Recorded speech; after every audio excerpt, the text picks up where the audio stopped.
Australia সফরের কোপ এবার ক্রিকেটারদের পেমেন্ট স্ট্রাকচারে পড়তে চলেছে।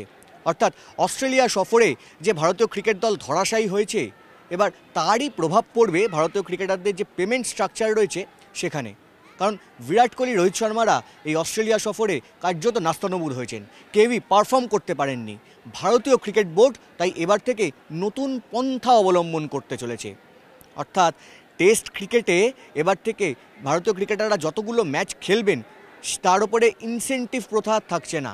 এবার ভারতীয় ক্রিকেট বোর্ড শুরু করতে চলেছে ভ্যারিয়েবল পে প্রথা। অর্থাৎ ঠিক কর্পোরেট অফিসগুলোতে যেরকম হয়, যে যেরকম পারফর্ম করে সেই অনুযায়ী যেরকম ভ্যারিয়েবল পে পায় বছরের শেষে, ঠিক সেরকম ভারতীয় ক্রিকেট বোর্ডও এবার ভ্যারিয়েবল পে সেই পন্থা অবলম্বন করতে চলেছে। তার কারণ হচ্ছে যে ভারতীয় ক্রিকেটাররা যেহেতু পারফর্ম করতে পারছেন না, তারই প্রভাব এই ইনসেন্টিভ প্রথা তুলে দিয়ে একেবারে ভ্যারিয়েবল পে প্রথায় চলে যাচ্ছে ভারতীয় ক্রিকেট বোর্ড। ফলে ভারতীয় ক্রিকেটারদের একটা স্পষ্ট বার্তা দেওয়ার চেষ্টা করছে। এতদিন পর্যন্ত কীরকম হতো না, 2022-23 সাল থেকে এই ইনসেন্টিভের একটা আকর্ষণীয় প্রথা ভারতীয় ক্রিকেট বোর্ড চালু করেছিল। কোনো ক্রিকেটার যদি বছরে 50% টেস্ট ম্যাচ খেলতেন, অর্থাৎ যদি বছরে 10টা test match Indian cricket team খেলে থাকে, তাহলে সেখানে যদি কোনো একজন ক্রিকেটার 5টা টেস্ট ম্যাচ খেলতেন, তাহলে সে প্রত্যেক টেস্ট প্রতি, অর্থাৎ প্রত্যেক টেস্ট ম্যাচ প্রতি 30 লক্ষ টাকা বছরের শেষে গিয়ে সে ড্র করতেন।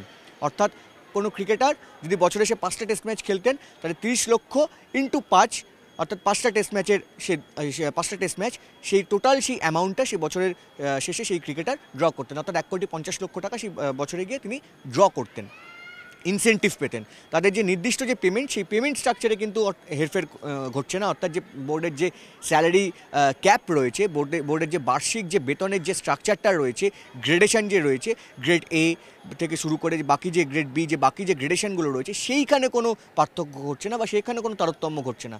ঘটছে হচ্ছে ইনসেন্টিভ প্রথায়, অর্থাৎ বোর্ড যে বাড়তি টাকাটা দিত সেইখানে তারতম্য ঘটছে। আর কোনো ক্রিকেটার যদি বছরে 50%-এর বেশি, অর্থাৎ 75% টেস্ট ম্যাচ খেলতেন, তাহলে সেই ক্রিকেটার প্রত্যেক টেস্ট প্রতি 45 লক্ষ টাকা সে বছর শেষে ইনসেন্টিভ পেতেন। অর্থাৎ বিরাট কোহলি বা রোহিত শর্মারা যদি একটা বছর যদি 10টা টেস্ট ম্যাচ হয়ে থাকে, বা 10টা টেস্ট ম্যাচের মধ্যে যদি 8খানা টেস্ট ম্যাচ খেলতেন, তাহলে সেই বিরাট কোহলি বা রোহিত শর্মা 8 ইন্টু 45 লক্ষ টাকা, সেই টোটাল যে পরিমাণ অ্যামাউন্টটা দাঁড়াচ্ছে, সেই অ্যামাউন্টটা বছর শেষে বাড়তি পেতেন, অর্থাৎ ইনসেন্টিভ পেতেন। কিন্তু ভারতীয় ক্রিকেট বোর্ড এবার যেটা করতে চলেছে সেটা হচ্ছে ভ্যারিয়েবল পে। অর্থাৎ যেরকম পারফরমেন্স হবে সেই অনুযায়ী সেই ক্রিকেটারকে বাড়তি টাকাটা গুনতে হবে। অর্থাৎ প্রত্যেক ক্রিকেটারের কাছেই পারফর্ম করার একটা বাড়তি তাগিদ থাকবে। কারণ অনেক ক্রিকেটারই লাল বলে ক্রিকেটকে এখন আর সেভাবে গুরুত্ব দিতে চাইছেন না।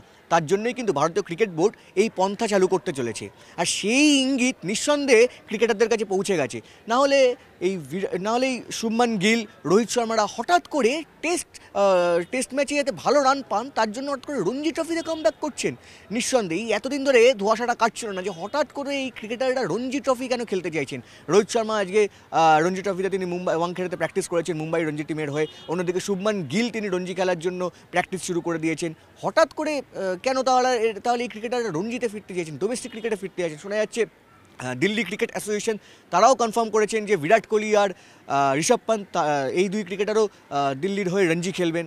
তার মানে টেস্ট ক্রিকেটে যাতে তারা ফর্ম ফিরে পান, সেই জন্যই তারা এই রঞ্জি ক্রিকেটকে বেছে নিয়েছেন, যার ফলে বছরের শেষে তাদের সেই পেমেন্ট স্ট্রাকচারে কোনো তারতম্য ঘটে না ঘটতে পারে। একই সঙ্গে ভারতীয় ক্রিকেট বোর্ড আরও একটা ফতোয়া জারি করছে, সেটা হচ্ছে স্ত্রী এবং বান্ধবীদের নিয়ে এবার কোনো সফরে গেলে বেশি দিন থাকা যাবে না। অর্থাৎ 45 দিনের যদি কোনো ক্রিকেট ট্যুর হয়, তাহলে স্ত্রী বা বান্ধবীকে নিয়ে 14 দিনের বেশি সেই ক্রিকেটার থাকতে পারবেন না। এতদিন পর্যন্ত কোনো ক্রিকেটার কোনো বিদেশ সফরে গেলে যদি কোনো নির্দিষ্ট সফর থাকতো, পুরো টাইমটাই তাদের সঙ্গে স্ত্রী বা বান্ধবীরা থাকতেন। কিন্তু এবার থেকে সেটা হবে না।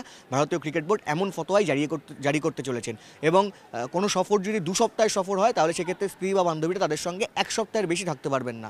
একই সঙ্গে ভারতীয় ক্রিকেটাররা যে লাগেজ নিয়ে যান, সেই লাগেজের ওজন যদি 150 কিলোগ্রামের বেশি হয়, তাহলেও ভারতীয় ক্রিকেটারদের অতিরিক্ত অর্থের মাসুল গুনতে হবে। এমনকি এই যে ভারতীয় ক্রিকেটাররা যে অতিরিক্ত যে অর্থের মাসুলটা গুনছেন, একই সঙ্গে ভারতীয় ক্রিকেটারদের আরও একটা বার্তা দিচ্ছে এই ভারতীয় ক্রিকেট বোর্ড, যে টিম বাসে একসঙ্গে যেতে হবে।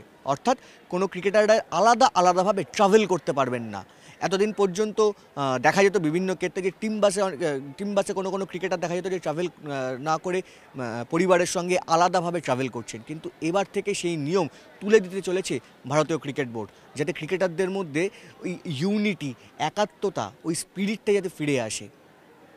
এখন দেখার এই যে জিনিসটা, এই প্রক্রিয়াটা চালু করলে ভারতীয় ক্রিকেটারদের পারফরমেন্সে কতটা তা প্রভাব পড়বে। ক্যামেরায় অর্ঘ্যর সঙ্গে কৌস্তব গঙ্গোপাধ্যায়, TV9 বাংলা ডিজিটাল, কলকাতা।